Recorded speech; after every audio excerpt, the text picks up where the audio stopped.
What's going on, everyone? Welcome to the Beanball Podcast. This is episode 86, and we are your hosts, Alan and Alan.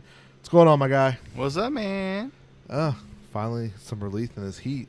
Yes, man. This whole week's supposed to be in like the high 70s, low 80s. Yeah, pretty cool. It's crazy that, and like the other day, it was like, oh, this is the last time sunset will be after 8 o'clock. I'm like, fall's around the corner. Absolutely, we're right there. I mean, we're in the middle of August right now. Yeah, it's crazy. You know, college kids from work already went back.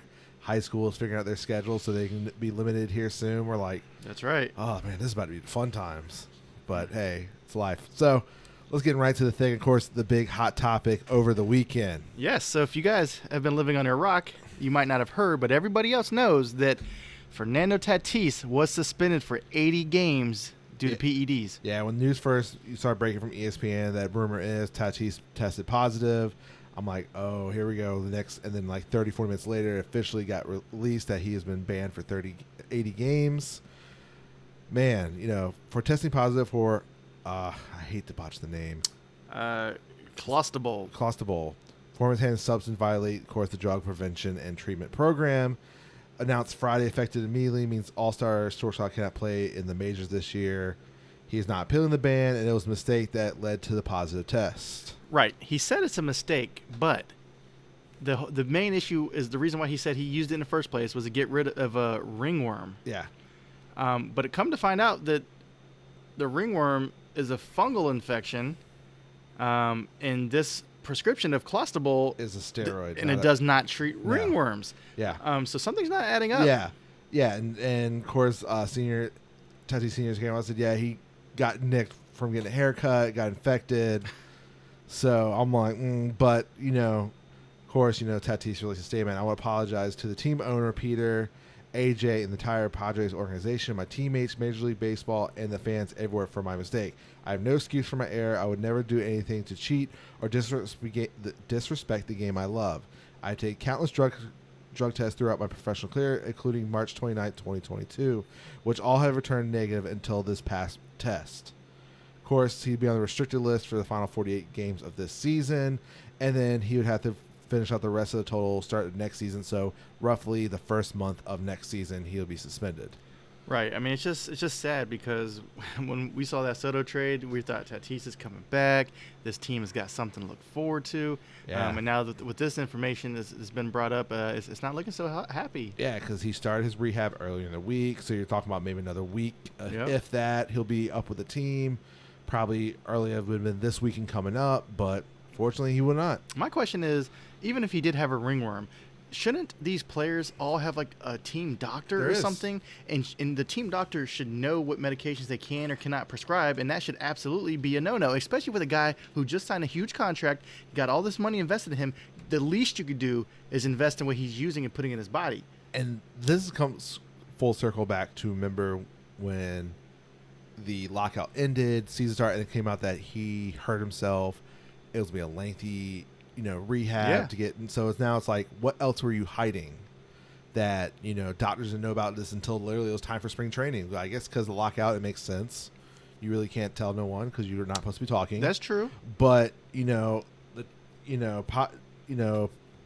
said, I think what we need to get to a point is where we trust him. Over the course of the next 6 to 7 months, there's been something that we haven't been really able to do there. Of course, with the lockout, then the injury, there's no really news about that. So, you know, from a standpoint, obviously he's a great talent. He's a guy we have a lot of history with and believe in, but things only work when there's trust both ways. Agreed. Of course, 2 other players have suspended for the same steroid, which was Freddie Galvez and D. Strange Gordon was also suspended for the same steroid used before. And, of course, it's been suspended by the Olympic gold medal, which they had a positive test for a skier back in 2016 for the same steroid. Right. So knowing that, it's not like it's the first time this has ever happened and it popped. Like if people know that steroid is banned, what are we doing here? Yeah. And so, you know, of course, Manning said he's shocked. He hasn't talked to him as, you know, when news is all broken. But the suspension also knocks Tatis out of the World Baseball Classic next year because it's part of the whole thing. So he'll be 23. Of course, he's one of the centerpieces. And like you said, It's only the second season of the 14-year, $340 million contract. So now you got to ask the question, do Padres now have buyer's remorse, sign that long-term deal between the preseason injury, not getting clarification, good communication / trust, and now this PED suspension? Yes, I understand that he's been injured and now he's got a suspension, so he's not going to come back at all this year. I don't know if they have any clauses in their contract to help pay for this, but I don't know if they have buyer's remorse yet. Like you said, he's only 23. If we were talking about Juan Soto, every announcer would be saying he's only 23. So I think he's okay. Just get past this, move on. Let's see what you got. Only time will tell. Like I said, it's too early to say if it's buyer's remorse. If he's all-star the rest of his career, it's not going to be buyer's remorse. Absolutely. If there's injuries, further PED suspensions, then yes, because it's fully guaranteed. There's nothing the Padres can do about it. They have to pay this $300-something million out to this guy that, unfortunately, but of course with the suspension they don't have to pay him.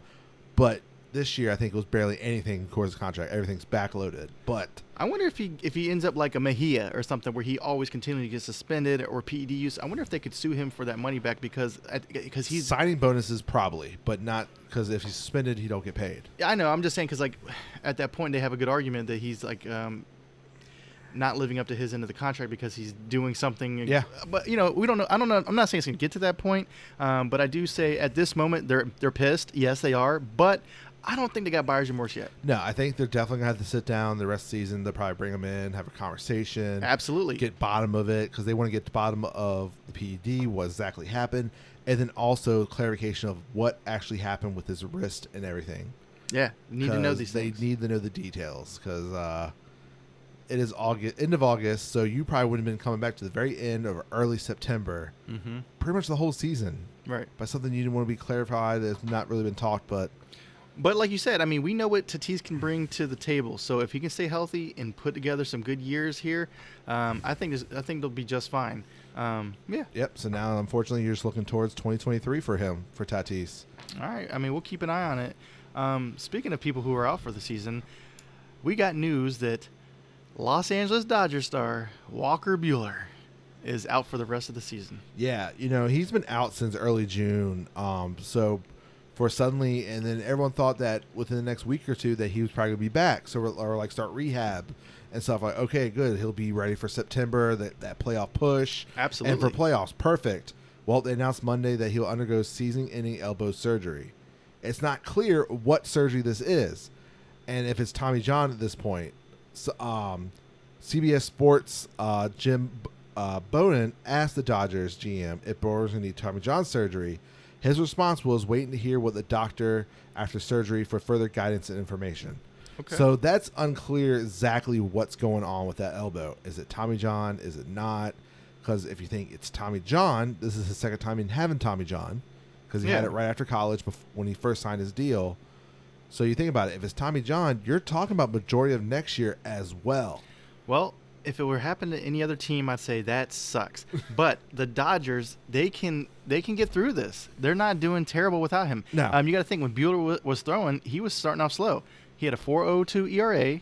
In 65 innings, he had 67 hits, so he wasn't having a great year. No. And they got other guys on the team that are stepping up. Yeah. Like I said, he left the game on June 10th against the San Diego Giants after 4 innings with elbow discomfort. Yep. Despite the injury loss, Dodgers continue to have the best MLB this season. Tony Gosselin's having a fantastic 2022 with his 2.24 ERA in 21 starts. Julio is on pace to have his best year of his career at a 2.49 so far. Yeah. So, the return was, unusual, but, now you're talking 2023 or late 2023, right? Depending on what the actual surgery is, right? And like you said, I mean, they have other guys who are stepping up, and it's not hard to do when the rest of your team is solid too. I mean, It doesn't hurt when you know you're getting runs to support you, but those guys are definitely pitching really well. Yeah. So I don't think it's the end of the world for them not missing Buehler, but it does hurt. Yes. Because when we get to the deep runs, pitching absolutely counts.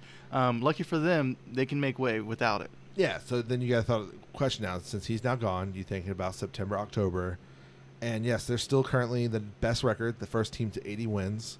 They are. And so you're like, how does this affect their chances in a small series with that pitching rotation? Right. So are you saying how does this affect their chances? Yeah, like with the World Series. Because you think about it now, yes, Curtin Clay Shaw should be back within the matter of days from coming off the IL for him. So, like we said, those two guys are having fantastic seasons. So there's your 3-man possibly for the rotation. Well, but yeah. So the way he's been pitching this year, I don't think this hurts their chances any more than it would have yesterday or a couple days ago. But I did see something interesting. I think the odds of winning the World Series, they actually had the Mets with the favor. I don't know how long ago that was, but recently. I know they've been struggling the last 2 days, but I don't think this hurts their World Series title run because, yes, their pitching is still solid. They're missing one guy, but they more than make up for it with the position players. Yeah. And the big thing is if they keep having quality starts, their bullpen steps up. And if they have home field advantage, that's even a bigger thing. So as of right now, they're locked for a one or two seed in the NL. I think that's almost a guarantee with the Dodgers right now because they have such a huge lead in that division. The best record in Major League Baseball right now. I think that's almost locked up. We'll say a first-round bye for the Dodgers. So you have 3 days off. That's extra rest for your guys. If Clayton Kershaw came back to be your ace, then the other two can figure out. And I don't think it hurts them. It probably, yes, you'd want that Walker Buehler experience in the postseason, but Julio has experience. Of course, Clayton has experience. Goslin, you got to see if he can continue his historic season into the postseason. But right now, I don't think it's a panic if you're a Dodgers fan. It hurts not having Walker probably out there for the playoffs. But now you're just focusing on the rest of the team, I think. So, all right. So, we talk about, losing. So we talk about, losing player from suspension, losing player from injury. Now we got to talk about losing a manager because you have been let go. Yes. If you don't know, the Rangers, Texas Rangers have fired their manager, Chris Woodward. Yeah. I'm not super surprised. They fired him on Monday. His team has a terrible record. They're about 10 games out of the wild card, 51-63, I think their record is. Yeah. What do you think? Yeah. So, this is season 4 for him. The rebuilt, in his 3.5 season, he was 211 wins to 287 losses with 0 years, of course, over 500. After spending $500 million in the offseason on 2 players, you think it kind of would jumpstart your rebuild. Well, who'd they spend it on? We got Seager. And then was it Simeon they spent money on? So Simeon. They spent money on Corey Seager and Marcus Simeon. That's fine. But then I'm not blaming the coach because look at all the other teams. You got Dodgers that are stacked, the Mets are stacked, the Yankees are stacked, the Padres are stacked. Look at the Rangers. How do you expect them to compete? They have Corey Seager, Marcus Simeon. Name 2 other players on this team that's worth talking about. They have Garrett Richards as a pitcher. He is not relevant right now. Yeah. Who else? I don't see that. I'm just saying I don't know if they're set up to win. That's all. Yeah. So you think about, of course, he was a 12-year veteran as a player, 7 with the Blue Jays, a utility player. He quickly rise against the coaching rankings after retiring. Served as an infield coach with the Miami Marlins, then with the Dodgers third base coach, then was hired, of course, after the 2018 season to be the manager after taking over a team that just went 67-95. So, of course, slight improvements, but, even the finishing the 60-102 last season gave Woodward a contract extension. But because he was a leader on and off the field, the way he would go pushing the group, consistently pushing the message throughout the organization, the president of baseball told reporters in November. I just feel strongly about him. He goes about his business and who he as a person. So I'm wondering if this was more so they thought they were going to take an extra step. They didn't. And I wonder if this is more of a ownership call because they're not seeing the results after spending $500 million. Yeah, it kind of reminds me of the Phillies coach that got let go when I thought he did great. I'm not saying that this guy's doing great. I'm just saying, have they set him up to win? I don't think so. Yeah. I know you spent money, but that's only 2 players. You've had top 5 picks. You got to let them guys grow. Exactly. Yes, they're both college pitchers you pitched the last 2 years, but they have to grow in the minor leagues. Right. So you're talking a couple years away still. I don't know if they thought these 2 guys was going to jumpstart to where they're more in the wild card race. The only thing I can think of is because I haven't really invested too heavily in watching the Rangers organization because they're not very good. But does the upper management or the owners think that this guy doesn't have what it takes to get you to that level? That's the only thing I think, because if he's a good manager, that's not the issue. You guys need to look at what else you're doing. Yeah. So I honestly don't know if he's a good manager or not. And then, based on the record, he's not, but that could be the team. And then I wonder also if it doesn't help that a team that was worse record than you the last couple of years is now barely a game and a half out of the playoffs, as in the Baltimore Orioles. But that's the difference. The Orioles, they have some guys, some young guys that have come through the ranks slowly and steadily, and they are actually here to play. It's their time. Yeah. Their farm system panned out, and they're playing really well. Adley Rutschman. I kind of wonder if it's more on the GM and their calls of who they've been picking and the growth in the minor leagues. Right. But somebody has to take the blame, and the first person you blame is the manager. Current manager. I get it. But like you said, this might be a GM issue. Yeah, I think you're talking about like you're gonna let you sign your next guy. If that don't works out in another year or two, if the guys, especially you drafted, don't come up quick and be the guys you thought you were, then you're out the door. Well, it's like the Phillies. They're doing that. I mean, they're doing good right now. But or the other team, who was it that we liked and they got fired? I told you he should have been the coach of the year that year, and they let him go. You talking about White Sox? White Sox, yes. I'm just saying, like, you guys, I know you want to blame the manager, but I don't know if they do this or not, but I would survey all the players and say, how do you feel about this guy as a skipper? Yeah. If those guys are like, we're behind him 100% and he's doing the job right, you gotta have faith in him. You got to do something else. We might need to that mindset might need to be changed. Yeah. Because let's currently look and see what they rank their farm system. Yes, absolutely. Because like I said, look, we're looking out for you, dude. Like I said, Woodward. I don't know if you're great or not, but I mean, your record might not show how good you are. Because if a team's really bad and you're getting close to 500, that's not terrible. All right. I do expect you to compete, though. All right, let's see. Come on, load. Okay. I would assume they have to have a top 10. I would hope. How bad? Well, how bad they are, yeah. But that's just it. They have a top 10 in the farm system. How many of those guys are getting brought up? I don't know. Let's see. Okay, Blue Jays. I mean, last time we saw Texas do really well, it was when they should have won the World Series, right? It was like back-to-back years, I think, almost. When Ron Washington was the coach, yeah. When they lost like with 2 outs and they just like let them come back, and then the next year, I was like, here we go, you're one strike away, and it's like, oh, okay, we'll see you tomorrow night, and then got close again. It's like, oh. And then they haven't been the same since. I mean, it's pretty sad, but it happens. So I'm just wondering, as an organization, are they doing the most to put a winning team together, or are they trying to do like the Oakland A's and not compete? All right, they are top 10 because I haven't seen them yet.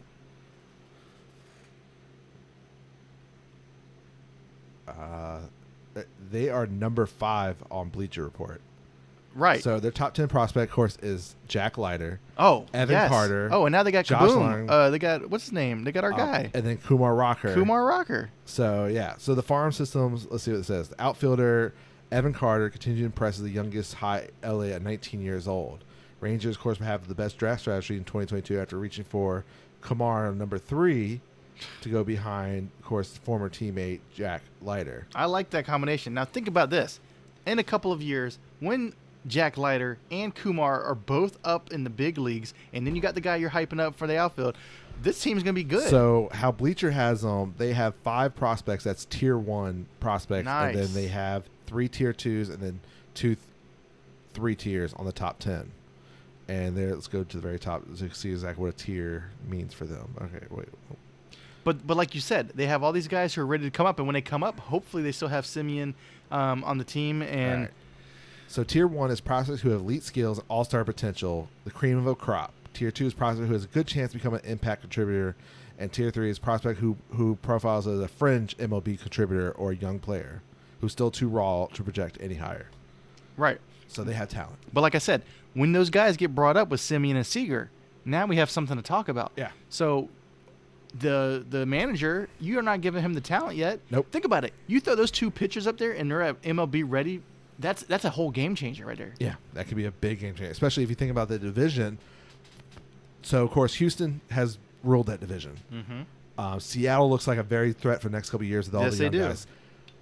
Anaheim Angels, we don't know what the hell they're going to be doing this offseason with Ohtani's contract question, the questions of the back of Mike Trout. What's that future for that team? Then you have Oakland, possibly Vegas, A's, whatever they're doing over there. They still got to figure out. Yep. So it's an easable thing about in this division that next couple of years we can be the top of this division because, how long can Houston keep it up? We don't know. They can still keep it up the way they've been churning out these years, losing these stars, and still have the second best record in the American League. So who knows with that? So actually, I think they have the best record. I forgot Yankees fell off. That's right. So it happens. It happens. So we'll see. We'll see what happens. We'll see who they name. Now. So that's 4 managers that have been fired this year. Of course, Phillies so far has worked out for them after the fire. Yeah, absolutely. Angels, Blue Jays, and then now Texas. We'll see what they go the rest of the season. Speaking of postseason, MLB has officially announced the dates of the postseason beginning on October 7th with, of course, the Wild Card Series. Remember, this is not a game this year. It is now a 3-game series. Which is what baseball should be. So, the Wild Card Series will start. It'll be the 7th through the 9th. Remember, it's one weekend at whoever's the higher seeds home. No road games for them. The Division Series will start on October 11th through the 17th. The League Championship Series will start on the 18th through the 26th, and World Series will be October 28th. Ooh, Halloween World through Series. November 5th. Nice. So, if you think about it, how the season would end as of yesterday when I did the thing, Astros and Yankees would have the bye. Okay. Then you have the Guardians and Blue Jays and Seattle and Tampa Bay as your other two. So Guardians would face Tampa Bay, Seattle and Toronto would be the other series. Those are really close teams right there. And your NL, Dodgers and Mets will have the first round bye, and then Cardinals would face the Phillies, and then Braves would face the Padres. Ooh. I think that's tough. I think at this moment the Braves take care of the Padres, in my opinion. And then how it would work, the Astros would have to face either the Guardians or the Rays, and Yankees would face the Blue Jays or Seattle. Dodgers would have to face the winner of Braves and Padres, and Mets would face the winner of Cardinals, Phillies. Oh, man. I don't like either of those teams for the Mets to face. They're all good teams. That would be tough. No, both of them would be tough. So it's going to be interesting because, you think about it. Wild Card Series is literally 7th, 8th, and 9th. So when we're used to Wild Card game is one day was AL, the next day was NL. And same thing with they split the games up. So you're talking about there's going to be 4 games on all 3 days if they go all 3 games. So you're talking about an early game, mid-afternoon, a 7 o'clock game, and a late game. You're talking all 3 of those days if they go to all game 3s. But guaranteed, Friday, Saturday is all days of wildcard games because you got to win 2 to advance. Yeah, that's pretty cool. So it's going to be interesting. I like it. We'll see how it works out. Yeah. Yeah, I'm interested to see it. It is. It's going to be a very interesting weekend. But at the same time, it's also interesting when you see a 1-game winner-take-all, too, because that was wild as well. But I do believe in the series. I would like to see the better team move on. So we will see how that works. Yeah, definitely. All right. Well, moving on to some other news. I don't know if you guys know, but this Monday marked the 10-year anniversary of the last perfect game. We've had some close calls, perfect game, the last few years. Absolutely. Including one this past week with the Tampa Bay Rays and Baltimore Orioles got broken up in the 9th inning. But, so you think about 10 years ago, August 15th was King Felix. Felix's perfect game against the Tampa Bay Rays. Yes. He was the 23rd recognized perfect game ever and just the 21st since the American League National League era began back in 1903. Most notable, you think, so many close calls. Of course, Sunday was the perfect game, almost perfect game in Tampa Bay. Then, of course, last year, the unfortunate pass strikeout ball for Baltimore Orioles. That's literally been the closest. If it wasn't for that would have been a perfect game. So crazy. So CBS Sports, broke down, all the perfect games, all 23 in history. The biggest drought in between 2 perfect games was when Charlie Robinson of the White Sox, perfect game, the Detroit Tigers back in April 30th, 1922. The next one wasn't until Don Larson of the Yankees during the World Series against the Brooklyn Dodgers. It's like 56. 34 years, 5 months, and 8 days was the longest between 2 perfect games. That's crazy. But it just goes to show you how hard it is to do. I mean, other notable big gaps, I think when I look, of course, now we're at 10 years for our current one. But 13 years between Catfish Hunter of Oakland against Minnesota Twins back in 1968. Then Lee Barker of the Indians against the Blue Jays back in 1981. Okay. And then before that, we had the Chicago one that to Don Larson. He broke a 13-year between the last the Cleveland Nappers in 1908, and Wow. then before that, Cy Young broke the 23-year difference when John Montgomery Ward for the Providence Grays no-hit the Buffalo Bisons. Cy Young for the Boston Americans perfect game the Philadelphia Athletics. Montgomery Ward, is he related to the Stores? Possibly. This was back in 1880. Yeah. And Cy Young did it in 1904. Oh man, that's crazy. But like I said, it goes to show you how hard this feat is. And it's just maybe because that back in 2012, we had 3 perfect games in 1 year. Which was wild. So you had Philip Hunter of the White Sox against the Seattle Mariners. Then you have Matt Cain of the Giants against the Houston Astros. And, of course, King Felix. And then before that, 2010, we had 2. Dallas Bryden, of course, that Mother's Day game against the Tampa Bay Rays. And then Roy Halladay against the Florida Marlins. Mm-hmm. And then the year before that, we had Mark Burley's perfect game against the Tampa Bay Rays. So that stretch, we had a lot of perfect games. You're talking about 6 perfect games in a very close stretch. And then before that, Randy Johnson in 2004. So it's insane that you think about it. Like, we've had a lot of games. So you think about it, since the 90s, there's been 1, 2, 3, 4, 5, 6, 7, 8, 9, 10, 11 perfect games out of the 23 since the 90s. So 90s and 2000s and the 10s, we've had almost half of the perfect games, if you think about it. It's insane. When will we see another one? Who knows? We keep getting teased with it. Look, man, on DeGrom's second start, he almost had one. He was almost there through 6. So I think with the way we have pitchers now, everybody throws a hundo, and then they got 100 with filthy movement. It's going to happen again. I think it will. Eventually, some team will get to a terrible team. Yeah, a young absolutely. team that will just swing at stuff. Right. Or just get ground ball outs to no errors. Like, it could... Ooh, excuse me. It's going to happen. I think it's going to happen within the next 2 years, easily. Maybe not this year. I wouldn't be surprised if it happens next year, but absolutely, I think by 2025 we're going to see one. So, I imagine it's got to happen. We got to get it. I just want to know who it's going to be, though. I think it's just too hard to tell because a lot of these names you don't think of these people like some of these big names. Well, there's some big name people, then there's some like who Right. are these guys? Well, so if I had to put money on it, I wouldn't be surprised if the reason I like the big name guys is because they're efficient. Like when you see DeGrom or Max Scherzer, they're throwing 10 pitches, 12 pitches in an inning. Yeah. You got to be that consistent. Mm-hmm. Some of the younger guys, they're throwing 100 miles an hour, but they're not going past 6 innings. So you got to keep that in mind too. Who can go the distance and make it count? That's what we got to come up with. So yeah, I mean, I wouldn't be surprised if even somebody like Shohei did it. He just because somebody who has that filthy the split finger or something like that, something that is unhittable almost. Yes. That's what you need. Yeah. I mean, if you throw 100 down a pipe, you're gonna get a hit. But if you're throwing 98 and it's just moving down into the dirt, people are gonna chase that stuff. Yeah. So I don't know, man. It'd be interesting to see. Yeah. It's just insane that it's been 10 years already. It is. I would put money on a DeGrom maybe. Because he deals it, man. He is on point, and so is Scherzer. Both those guys are really good at it. Yeah, it's like that common things like 20-game winners. Like it's very rare nowadays. It is. The 300, we don't know if we'll ever see another 300-game winner. Like stuff like that. Now it's like perfect game is like getting up there because that stretch. More and more rare. Yeah, more and more rare. We got blessed. Yeah. At our young age of seeing these perfect games, now we're like, when's our next one? Right, especially if these teams start to adapt the starter mode, or the what is it called, the robo umps. Well, not the robo umps. I'm just saying when they got a pitcher who's going to throw the first inning or 2 innings. Oh, the starters, not not a real starter, yeah. but I don't know what they called them. But I forgot, yeah. I'm just saying I know it's an idea that's thrown out there. If they adapt opener. An That's what opener, it was. exactly, because think about it. You have an opener, a closer, and a guy who's long middle relief. If some of the teams decide that this is the route to go to save arms and go deeper, it all comes down to statistics nowadays. They don't let the guy go out there and throw.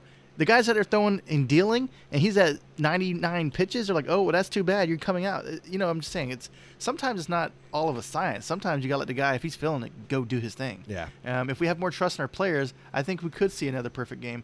But I think it's going to be by a pitcher who is efficient. Yeah. Somebody who gets through an inning with 10 to 12 pitches, 15 max, is going to be the guy. Yeah. It's going to happen. It's just where will we be when it happens? Because we got to take it in. Like I said, we were spoiled there for a while. The only thing else we can talk briefly on, like as Met fan, is now. Last night we lost the starter, with Cookie possibly being out 3 to 4 weeks now with a strain. Could be worse. Taiwan has left the game 2 innings. We don't know any details yet. So we're like, okay, there's 2 of our 4 or 5 starter. And I was like, okay, so Peterson's probably on his way up to spot start. Yeah, Trevor Williams has been good in the relief role, so he could spot start until what's the guy we have out currently? Our other young guy from last year. Oh God, why am I having a brain fart? Taylor McGill. Oh, yeah. He's supposed to come back soon, so that will help. But it's like, oh, this is the wrong time to be doing it, especially against the Braves. It's unfortunate, but as Mets fans, the rumor is we're about to call up our number 2 prospect for third base. Brett Batty, like literally got called up to AAA last week. Mm-hmm. Spent barely a week and probably going to be in Atlanta tomorrow. Yeah. So what I'm seeing is Taiwan Walker he exited the game with with back spasms. That happened to him last year. That's not good. So we'll see what happens. I mean, we'll keep an eye on it. But like I said, yes, the Mets, they definitely need their pitchers to come through. And so it's crazy because what's that, back-to-back games? Mm-hmm. 2 innings out of both guys. Yeah. I think Cookie left in the 3rd inning last night. Carlos, he only pitched 2 innings. Yep. All right. Hey, we got Max Scherzer tomorrow. Don't make it 3 in a row. Yes.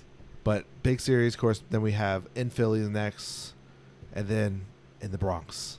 All right. Well, I can't wait to see how this pans out. But the way I looked, I think I feel sorry for the Yankees. If I looked correctly, they might be getting Max and DeGrom 1-2. That was what I heard. I mean, but that's that was also like the way it's lined up. They're going to get those guys, and that's fine because this is going to be a little brief of the World Series matchup. Possibly because the last time they got swept in City, now we're going to the but as Yankees, you fans are not happy right now the way your team has just plummeted since the All-Star. And I'm sure they'll let you hear All-Star break, the trade deadline. Mm-hmm.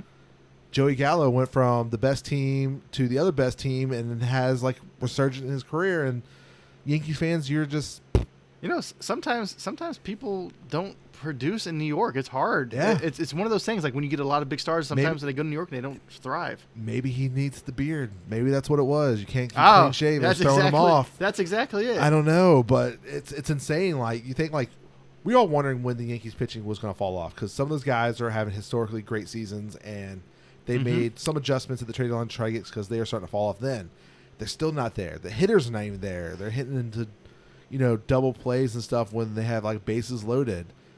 Force out at home and got the person at first in the inning. Like they're not getting quality starts and the bats are not there. But Judge is being judged, still on pace to hit 60 home runs. Mm-hmm. So everyone's just talking about that briefly. But it's now you've fallen to the second best record in the American League, and a lot of people are putting them at number 5 of the power ranking this week as the Braves in front of them. They have Dodgers, Mets, Astros, Braves, and then now the Yankees. Okay. We'll see. It's still, we got a month and a half before we start worrying about playoffs. Well, I'm pretty sure I don't think they'll get a bye unless something crazy happens where someone goes on a streak. I think they'll still lock up the division. Mm-hmm. I think they have enough lead where they could still figure it out. You just got to get hot at the right time. That's all. Yeah, it could be a bump in the road where you sit down, figure it out, and get ready for postseason play because that's what matters, not what you did completely in the regular season. Mm-hmm. Anything else you got for us, Alan? I don't think so, man. I think you wrapped it up. All right, guys. We'll see y'all next week. Peace. Peace.